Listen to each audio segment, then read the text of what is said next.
সায়দাবাদ বাস টার্মিনালের পাশে গড়ে ওঠা অনুমোদনহীন আন্তজেলা বাস কাউন্টারগুলো সিলগালা করেছে ঢাকা দক্ষিণ সিটি কর্পোরেশন। বুধবার দুপুরের দিকে এই অভিযান চালানো হয়। সিটি কর্পোরেশন বলছে, অনুমোদনহীন বাস কাউন্টার পরিচালনার কোনো সুযোগ নেই। আরও জানাচ্ছেন শাহরিয়ার ইমতিয়াজ।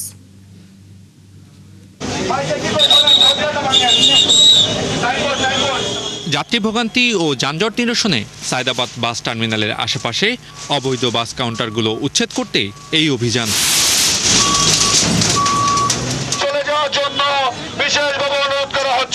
সকাল ৯টায় ঘোষণা থাকলেও অভিযান শুরু হয় দুপুর 12:30টায়।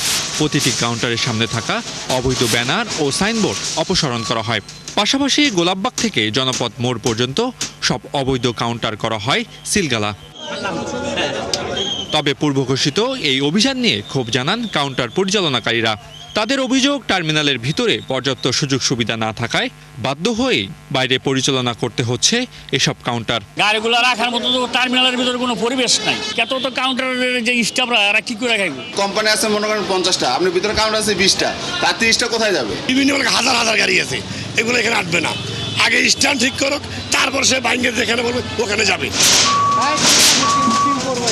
অন্যদিকে সড়কের যানজটের জন্য রাস্তার পাশে গড়ে ওঠা এসব অবৈধ কাউন্টারকেই প্রধান কারণ হিসেবে দেখছে সিটি কর্পোরেশন। যে রুট পারমিট তো দেওয়া আছে যে সায়দাবাদ থেকে খুলনা, আপনার তো এখান থেকে কোনো রুট পারমিট নেই, আপনি তো এখানে উঠতে পারবেন না। এখানে আরও অনেক ভায়োলেশন আছে। গতকাল আমরা এই বিষয়ে মিটিং করেছি এবং আজ থেকে আমাদের যে অভিযান সেটা আমরা ইতিমধ্যে শুরু করেছি। যথাযথ কর্তৃপক্ষের মাধ্যমে তারা যদি আবেদন করে, তারা যেখানে আমরা দিতে চাই সেখানে তারা যাবে, মানে বাস টার্মিনালের যাবে, আমরা এটা খুলে দেব। যানজট নিরসনে ভবিষ্যতেও এ ধরনের উচ্ছেদ অভিযান অব্যাহত থাকবে বলে জানায় ঢাকা দক্ষিণ সিটি কর্পোরেশন।